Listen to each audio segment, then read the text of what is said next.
Estamos aí? Carla? Caminho? Tá? Ok. Vamos à palavra. Obrigado. Hoje nós vamos começar uma série de mensagens. Não sei onde é que isto vai parar, mas vamos falar sobre o engano e vamos falar sobre atividades malignas, ou como a Bíblia chama, espíritos enganadores.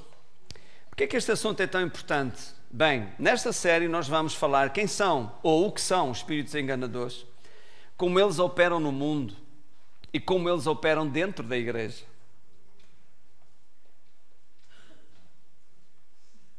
O que é que foi que eu disse? Como eles operam? Dentro da igreja. Ok? Não fique surpreendido por eu ter dito isso, porque o Senhor mesmo disse que o inimigo, ok, semeou o joio aonde? No meio das ervas daninhas? Não, semeou o joio no meio do trigo. Então onde é que estão os espíritos enganadores? A operar dentro da igreja. Igreja, corpo de Cristo, ok? E com os crentes, onde é que estava a víbora? Bem, isso é outra coisa que precisa um bocadinho mais de explicação. Não estava na lenha molhada, a víbora estava na lenha seca. Para quê? Impedir Paulo, ok? Estou a usar como uma alegoria, de aumentar o fogo. Lenha seca é a lenha que está reservada para o tempo do frio. É guardada para um propósito específico, para um tempo determinado. Sim ou não? Ok, todos nós fazemos isso, ou mais ou menos, não é? Quem tem lareiras, etc., quer lenha seca, porque a lenha seca faz chama. E a lenha tem uma particularidade muito interessante, é que para haver fogo ela precisa deixar de ser. Sim? Se ela não deixa de ser, não há fogo. É o que acontece com a lenha verde, só faz é fumo, fumo da religião, das religiosidades. Então a víbora não estava na lenha que não fora reservada para aquele tempo. Essa estava molhada. A víbora estava na lenha reservada para o momento do frio, para acender a fogueira. Deus quer acender um fogo nesta nação, nestes últimos tempos. E você pode ter certeza que o diabo está no meio daqueles que Deus vai usar nestes últimos tempos. Para quê? Para impedir o mover do Espírito Santo, para impedir o fogo do Espírito Santo. Mas o fogo que o diabo quer impedir é o fogo que o vai torrar. Glória a Deus. Está lá ou está sem rede? Vamos ver também qual é a finalidade desses espíritos enganadores, como eles influenciam o mundo e como eles influenciam a igreja. E grande parte das escrituras dedica-se a revelar atividades malignas. Então não é um assunto novo, ou não é um assunto que você tem que procurar com muito cuidado, a ver se, com muita exatidão, a ver se encontra algum exemplo que fale do assunto. Não. A Bíblia está cheia desses assuntos, quer no Velho, quer no Novo Testamento. Jesus mesmo ensinou a respeito do reino das trevas, ok, das suas atividades, como é que eles funcionam. Irmãos, aqui entre nós, um exército que vá para um combate e não sabe quem é o inimigo, já está derrotado antes de começar a combater. Corre o risco de... E como acontece em muitas guerras, pessoas morrem, não é, soldados, com fogo amigo, entre aspas, grandes amigos, não é? Mas pronto, chama-se assim, fogo amigo. Foram um avião, por exemplo, do mesmo exército, que largou uma bomba no sítio errado, e em vez de matar inimigos, matou os próprios amigos, não é? Então, isso acontece muito na igreja, é que os irmãos, em vez de fazerem a sua luta contra o inimigo certo, por assim dizer, andam a lutar uns contra os outros. E isso demonstra que não conhecem o seu inimigo, não sabem quem é o inimigo. Pensam que o inimigo é o irmão do lado, que mandou duas. Então espera lá, tu já vais ver. Mas tudo em amor. Tudo em amor. Tudo em amor. Então, para a próxima vais para a reunião a pé. E ele passa e vira cá, faz conta que não a viu para lhe dar boleia. Então, mas também andou lá a dizer duas de mim, é para aprender. Então, se há algo nesta primeira mensagem, eu não vou falar muito tempo, mas nesta primeira mensagem, eu quero-vos falar acerca de conhecer o inimigo. Ora, muitos de vocês já... esta mensagem ouvimos-la faz anos. Eu comecei a ouvir esta mensagem, eu tinha 17 anos, ok? Já lá vão 30 apps. Ok, eu sei que não parece. Eu sei. Você está agora a pensar, ei, tantos pastores, não parece nada. Eu sei, toda a gente me dá 35. Mas, pronto, isso consola-me muito. Mas, é algo que nós precisamos saber.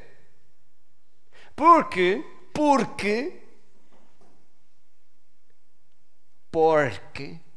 quem é que fala assim? É na sua terra? Porque? É? Porque? Ok. Não ligue se eu tenho aqui umas coisas, uma língua assim. Se nós soubéssemos isto, o que é que eu disse? Nós soubéssemos isso, não seríamos enganados pelo diabo. Ou, a gente diz o diabo é tudo o diabo, não é? Tem cenas que a gente diz, o diabo, e o diabo diz, não tem nada a ver com isso. Foi o outro. Espíritos enganadores. Se nós soubéssemos bem isto, aqui, em vez de estar aqui, a memória de que ouvimos isto algum dia, em algum lugar, e até gostamos muito, mas se estiver aqui no nosso coração, não nos deixaremos ser enganados por espíritos enganadores. E é isso que nós precisamos. Bem, vamos seguir. Abram a vossa Bíblia em 2 Coríntios 2, versículo 11. 2 Coríntios 2, versículo 11.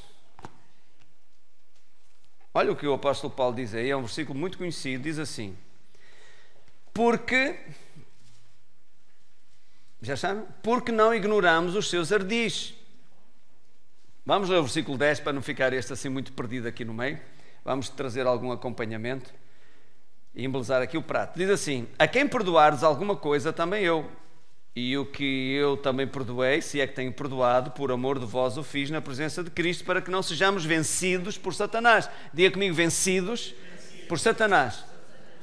Acrescente, não sejamos vencidos por Satanás. Paulo está a falar acerca do perdão. Olhe para mim no instante. Acabou o prazo. Agora já não pode olhar. Olhe para mim. Paulo está a falar acerca do perdão. E diz assim, olha, perdoamos para que não sejamos vencidos por Satanás. E agora, dentro deste contexto, ele diz assim, porque não ignoramos os seus ardis. Os seus de quem? Satanás. Então olhe para mim. As manhas ou as artimanhas do diabo, as armadilhas de Satanás, dentre elas, tem várias, uma é a falta de perdão. Se a pessoa não perdoa, é como a pessoa dá legalidade a quem não a tem, ao diabo, para ter acesso à sua vida. E isto é muito triste. Ai, pastor, estamos na graça, pastor, na graça. Ouça, sim, estamos na graça, mas se você não perdoa, a sua falta de perdão priva-o da graça de Deus. Como dizem Hebreus, não deixeis que nenhuma raiz de amargura brotando, por ela alguns se contaminem e vos prive da graça de Deus. Lembra que Jesus disse que aquela pessoa que não perdoa entrega aos atormentadores? Então, não nos podemos deixar enganar por esse tipo de espírito. Ele quer de todas as formas ter acesso à sua vida. E infelizmente, como ele tem conseguido isso pelo mundo fora. Por isso é que a Igreja de Cristo está dividida. Por isso é que não somos um, cada um luta pelo seu próprio reino. Mas nada. O reino não, estamos aqui para edificar o reino de Deus. Qual o reino de Deus? Qual conversa? Cada um luta por si mesmo. Pelo seu bem-estar, pela sua própria coisa. Porque se estivéssemos mesmo para buscar o reino de Deus, ok? O avanço do Evangelho e não sei o quê, eu acredito que o mundo inteiro já estaria salvo, ou pelo menos evangelizado, não é? Sabemos que não será completamente salvo, mas o mundo inteiro estaria evangelizado. Porque Jesus disse que se nós formos um, como Ele é, com o Pai, o mundo fica a saber que Jesus foi enviado por Deus. É dois atributos, é a unidade do corpo de Cristo para o mundo se converter e é andarmos em amor, amarmos-nos uns aos outros para o mundo se converter também. Agora, veja 1 Coríntios 12, estava aqui 1 Coríntios 12 a chamar e acho que a gente pode ir lá. Versículo 10 diz assim, está a falar acerca da distribuição dos dons do Espírito Santo, ok? E vai dizendo os dons e tal, e chega ao versículo 10 e vai aqui, diz assim, e a outro a operação de maravilhas, e a outro a profecia, e a outro, leia comigo, o dom, de discernir os espíritos. Outra vez, o dom de discernir os espíritos. Então olhe para mim, a palavra de Deus exorta-nos, adverte-nos, ok? Para nós não ignorarmos os ardis de Satanás, os ardis do inimigo. As pessoas dizem, não, que não é demônio, não, isso é a psique da pessoa, a pessoa não está bem, caiu no chão a estrabuchar e aos berros. Não, qual diabo qualquer pessoa não está bem, mas está uma criança, uma miúda a falar com uma voz grossa de um homem. Não, isso é uma coitadinha. Alô? Podemos não querer ver, e esse é que é o cego, mas as coisas estão à frente dos nossos olhos, sim ou não? Agora, saiba uma coisa que... eu já vou explicar isso aí um bocadinho mais à frente. Bem, este assunto é tão importante que o Espírito Santo, na sua lista de 9 dons, inclui um que é só para tratar deste assunto, discernir os espíritos. O que é discernir os espíritos? A palavra discernir significa, ouça bem, avaliar bem, distinguir. Obviamente, distinguir faz diferença entre uma coisa e outra. Estabelecer a diferença, conhecer, julgar, medir e reconhecer. Então, o dom de discernir os espíritos é um dom para avaliar bem o quê? Os espíritos. Isto parece uma linguagem assim, mas quem está mais familiarizado com a Bíblia, ok, isto é normal. Avaliar bem que tipo de espírito está a operar ali, distinguir qual é o espírito que está a operar ali, estabelecer a diferença entre aquilo que é verdadeiro, são, divino, aquilo que é do Espírito Santo e aquilo que já está a roçar na outra parte, passa a expressão, conhecer o espírito que está a operar no momento, medir e reconhecer aquela situação de outras vezes já anteriores. Então veja que um dom do Espírito Santo é só dedicado a isto. Então deduzo eu que esta matéria de lidar ou de ter que lidar com espíritos enganadores é um assunto muito importante para a nossa vida cristã. Não é o lidar propriamente dito, mas o cuidado que devemos ter e o discernimento que nós precisamos para não nos deixarmos enganar. Lembram-se, lá no princípio, a Eva, a Bíblia diz que Satanás, não é? Satanás é um espírito enganador. A Bíblia diz lá em Tessalonicenses, acho que é Tessalonicenses, que diz que o anticristo se manifestará com todo o poder de Satanás. E diz lá, em todos os prodígios de mentira. É tudo o que ele sabe fazer. É prodígios de mentira. E o que é isso senão o engano? Lá no princípio veio Satanás ter com a Eva. Por que ele foi ter com a Eva e não foi ter com o Adão? Porque não sei.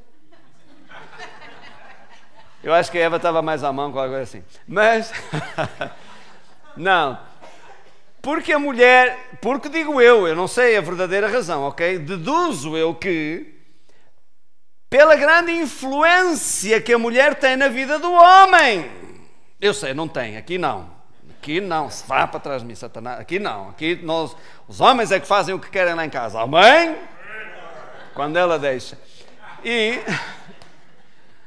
a gente brinca com isto, mas no fim acabamos sempre a fazer o que elas querem. Sim ou não? Mas convictos de que estamos a fazer só porque nós queremos. Note-se esta salvaguarda. Só porque nós queremos é que fizemos. Bem. E ela vem, o Satanás vem para pôr em causa o que Deus havia dito.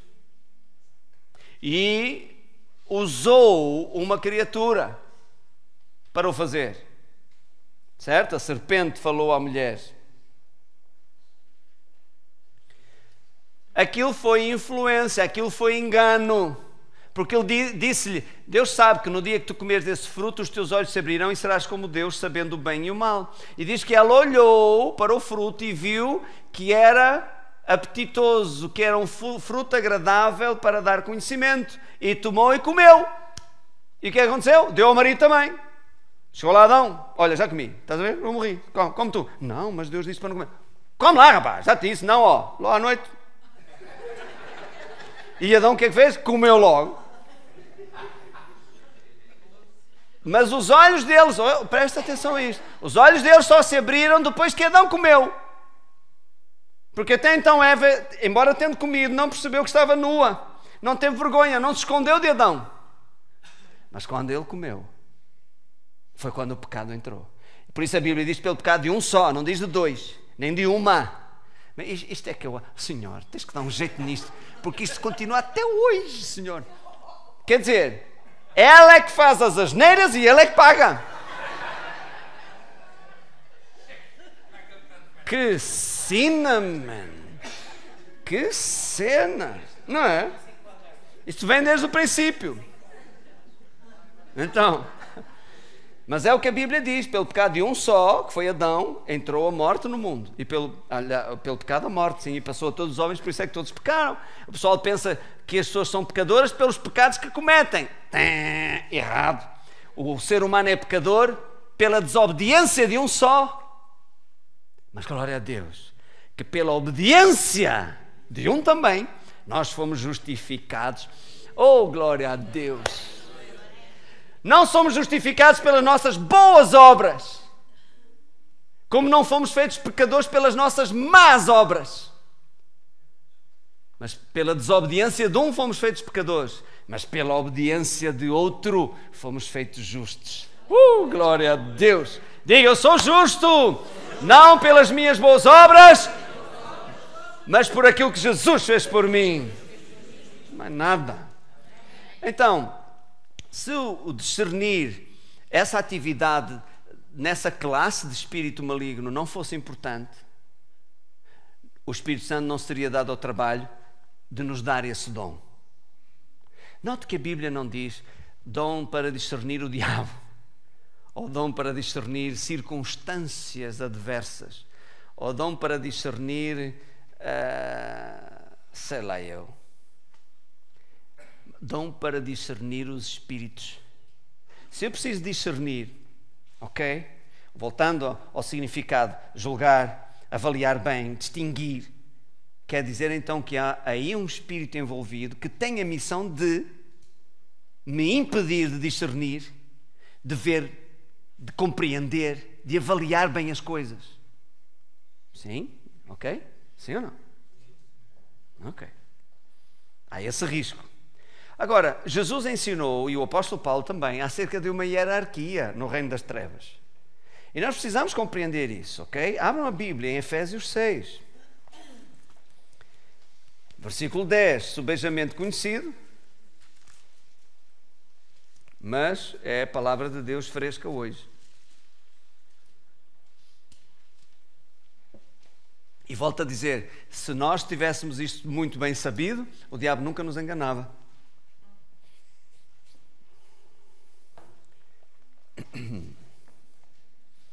Diz assim: no demais, irmãos meus, fortalecei-vos no Senhor e na força do seu poder. Revesti-vos de toda a armadura de Deus para que possais estar firmes contra as astutas ciladas do diabo. Olha aqui, só faz bem lembrar estas coisas. Astutas ciladas. Okay? O que é uma cilada? É uma emboscada. E porquê é que é uma emboscada astuta? Onde é que se fazem as emboscadas? Alguns de vocês estiveram no ultramar, não é? Pastor João, você também teve. Você teve onde? Guiné. E você? Angola. Guiné também teve na Guiné? Ok, eu estive em Angola. Estive em Angola. Não foi nessa altura, mas também estive em Angola. Na Guiné não. Estive em Moçambique e em Santo Tomé. Santo Tomé que foi, Santo Tomé. Então, as emboscadas faziam-se primeiro. Note, qual é a estratégia de uma emboscada? É quando o inimigo, é mais forte, ou ali naquele momento é em maior número do que nós. Então, uma forma de ter vantagem sobre o inimigo é montar-lhe uma emboscada. Pronto. O fator surpresa, apanha o inimigo de surpresa, é a confusão geral, dá grande vantagem para quem ataca primeiro. Depois, a emboscada tem que ser estudada, tem que ser astuta, porque tem que ser armada no pior sítio para o inimigo, que nos dá mais vantagem a nós. Então o melhor é quando há alguma elevação no terreno de um lado e do outro e a estrada passa em baixo. Esse é o lugar preferido, é o melhor, porque atacam de cima para baixo e os de baixo não têm onde se refugiar, onde se abrigarem. Ora, é isto que está aqui a dizer, astuta cilada. Você acha que o diabo vai usar uma tentação para si que não é tentação? Não gosto de chocolate. E pensa uma pessoa a comer chocolate à sua frente. Ferrero Rocher. Quer um bocadinho? Maravilha. Não, obrigado. Isto é bom. Ai, que isto é uma tentação. É uma tentação para ele, mas não é para si. Sim ou não? Então o diabo não vai perder tempo a tentá-lo nas áreas onde você está forte. Pois. Mas ele sabe onde você é fraco. E é aí onde ele vai montar uma emboscada. Alô? Diga à pessoa que está ao seu lado, põe-te fino. Pois. Continuamos. Porque não temos que lutar contra a carne e o sangue, isto é, contra pessoas, mas contra, olha a hierarquia, principados, potestades, príncipes das trevas deste século, hostes espirituais da maldade nos lugares celestiais. Está a ver? Então existe uma hierarquia. Olhe para mim, esses demónios que se manifestam nas pessoas, que elas ficam aos gritos e que possuem as pessoas, isso é raia miúda. Entendeu? É raia miúda. Os que são mais ardilosos e que na hierarquia deles são maiores, esses não aparecem. E espíritos enganadores estão nessa casta. Eles operam sem deixar rastro. E a pessoa vê o estrago, mas deita sempre a culpa para o outro. Quando o Senhor apareceu lá no jardim do Éden, Adão, hoje estou santo chouriço para todos. E nada. Adão, epá, logo hoje que eu trouxe santo chouriço, não apareces? Nada. Até que, Adão, onde estás? E lá, aqui, aonde? Aqui aonde? E sai ele de atrás de um arbusto, não é?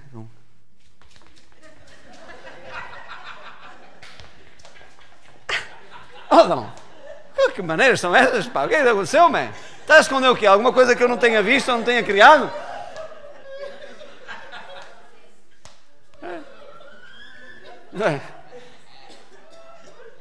E Adão disse, eu ouvi a tua voz soar no jardim e tive medo, e porque estava nu, escondi-me. Estavas nu? Quem é que te disse que estavas nu? Não fui eu? Quem é que te disse? Fui eu. Quem é que você anda a dar ouvidos? Quem é que lhe disse assim? Isto está-me a coçar, eu cortei a barba. Quem é que lhe disse assim que você não vai ter dinheiro para pagar as contas? Um espírito enganador, não foi Deus que disse? Ou foi? Então, Adão, quem é que disse isso? Pá? Quem me disse isso? Minha pergunta, quem me disse isso? A mulher que tu me deste? Eu bem disse que eu queria a outra loira, não esta. Não tem problema, Adão. Quantas costelas tens ainda? Não. Tem mais opções? Ele foi ter com a mulher. Ouve lá, isto é verdade? O que ele está a dizer? Foste tu que deste para ele comer? Foi, mas a culpa não é minha.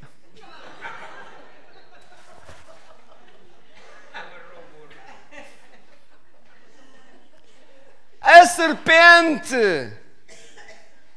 enganou-me e eu comi. Veja que Adão era um homem mesmo cavalheiro. Ele não disse, a mulher enganou-me. Ele não disse. Mas ela deslocou-se logo toda. Não, mas está correto. A serpente enganou-me. Ela não sabia que estava a ser enganada. Presta atenção a isso. Quando ela comeu, ela não sabia que estava a ser enganada. Mas o engano estava a dar-se. Quer ela soubesse, quer não. Quer ela tivesse discernido ou não. Na verdade, não discerniu. E ela errou. Mas depois de tê-lo feito, os seus olhos se abriram e ela percebeu. Fiz asneira. Fui enganada. Então ela disse, a serpente disse para eu comer da árvore e me enganou. Entendeu? Assim operam espíritos enganadores. Eles não aparecem, eles usam alguém. O diabo tinha ali uma serpente à mão. Hoje, infelizmente, ele não precisa usar serpentes. Ele tem pessoas voluntárias que estão na fila, com a senha na mão. Olha, vai seguir a minha vez. E isso é que é triste. Entendeu? E isso acontece dentro das igrejas. E nós precisamos de discernimento para não deixar que isso aconteça aqui. Depois na gravação corta esta parte. Corta nada. A sério, irmãos. Temos que cerrar fileiras para não deixar o inimigo entrar. Porque ele só vem para matar, para roubar e para destruir. É isso que nós vamos estar aqui a estudar. Agora, você é o alvo deste tipo de espírito enganador. E você não vai ter como fugir a isso. Ai, pastor, não diga isso, pastor, que até a data de hoje, pastor, estou imaculado. Oh, já está enganado. João Paulo II dizia assim, se alguém diz que o diabo não existe, já está enganado por ele. Você não vai ter como fugir a isso, porque eles estão aí fora. Nem Jesus escapou, entendeu?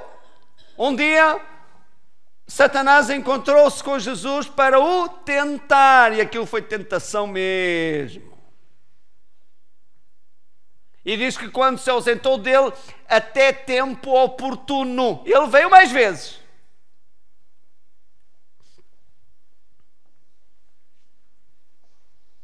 Então, o que a Bíblia diz não é ensinar 7 formas de fugir ao diabo. A Bíblia não ensina você a fugir do diabo, mas a Bíblia ensina a você estar preparado para quando a tentação chegar, quando o dia mau vier, você está firme. É isso que a Bíblia ensina. E é nisso que nós precisamos prestar a nossa atenção. Agora, os espíritos enganadores são esta casta ardilosa que chama a sua atenção para uma coisa, enquanto eles vão e fazem outra.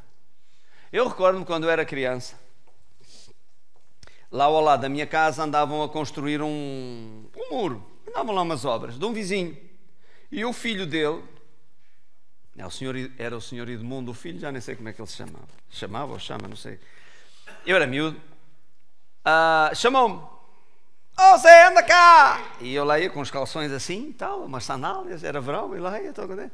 Anda aqui, quero-te mostrar uma coisa. Sobe aqui no andaime. Eu subi. Olha aqui. Olha, ele fumava e deitava fumo pela boca. Parecia uma locomotiva humana, a carvão. A ver? Agora, olha, vou deitar fumo pelo nariz, queres ver? Vê lá. Deitava fumo pelo nariz. Olha. Agora, tu vais ver uma coisa que tu nunca viste. Vou deitar fumo pelos olhos. E eu, pelos olhos?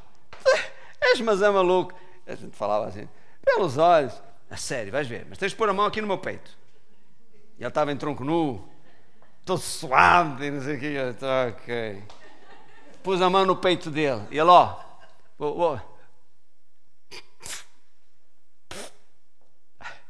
Fica a olhar para os meus olhos, ok? E está bem, não tira os olhos daqui. Está bem, vais ver. Olha, olha, olha. E ele não me quis fazer mal. Mas eu começo a sentir o calor no meu braço. Quando eu olhei, ele estava com o cigarro assim, ia-me queimar o braço. E riram-se, não sei o quê. E eu fui à minha vida, fui-me embora. Mas nunca mais me esqueci disto. Sabe, esta ilustração aplica-se muito bem neste assunto que estamos a falar. Porquê?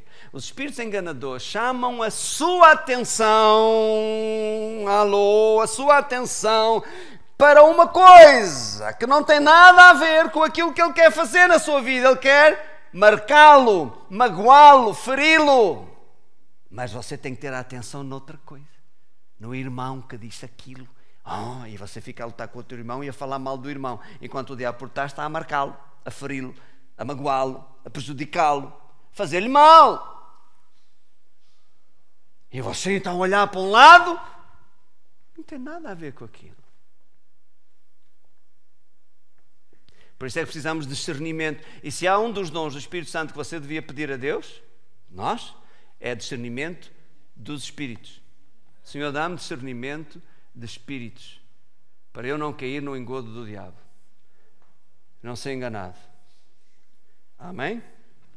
Agora, o próprio apóstolo Paulo, quando diz que Satanás se disfarça em anjos de luz, a aplicação é a mesma, sendo ele o maior de todos os espíritos enganadores.